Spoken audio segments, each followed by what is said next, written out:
Šiandien buvo labai intensyvi, aktyvi, tokia produktyvi diena su daug naujų idėjų, suvokimų, su daug inspiracijos.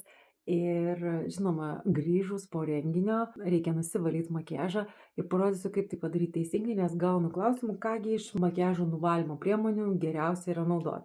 Jos yra 3 skirtingos: prausiklis, yra micelinis vanduo ir yra akių makiažo valiklis. Iš esmės aš naudoju visas 3, bet reikia žinoti, kaip teisingai tą daryti. Tai tuoj ir parodau. Pradedame mes nuo micelinio vandens ir akių makiažo valiklio, nesvarbu kokia eiliškumo tvarka mes naudosime, dėl to, kad jie yra skirti skirtingom zonom valyti.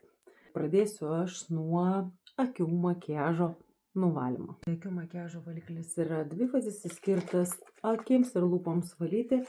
Aš sumaišau tuos 2 sluoksniukus, papilu ant servetėlių, pridedu prie akyčių, prispaudžiu ir laikau.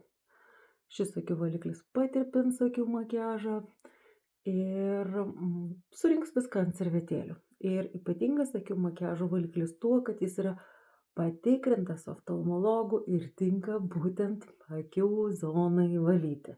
Kas nėra atliekama su miceliniu vandeniu ar veido prausikliais, tai yra kitai odai skirtas priemonės.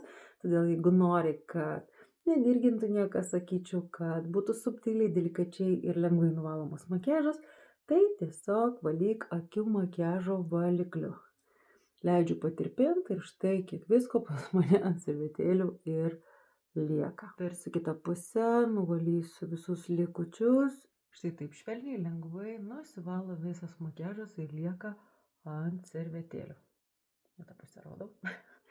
Ir veidą nuvalau miceliniu vandeniu, tai vėlgi ant servetėlės papilu micelinio vandens ir dabar jau valysiu veido makiažą, tai yra skystą makiažo pagrindą ir visą dekoratyvią kosmetiką. Micelės pritrauks visus nešvarumus, labai kruopščiai nuvalys, va viskas ant servetėlės lengvai persikels pagrindinis makiažo sluoksnis visas, kuris buvo ir kuris liko iki pat vakaro. O po to bus pagrindinis veido normalus valymas ir prausimas prausikliu. Tai aš nuvaliau makiažą 2 priemonėm, akių valikliu ir miceliniu vandeniu, o dabar nusiplausiu veidą prausikliu ir turėsiu švarią odą, ant kurios bus galima tepti visus serumus, kremus ir viską, ką aš pripratusi esu tepti ant veido odos, tam, kad ji ir gerai jaustųsi, ir gerai atrodytų.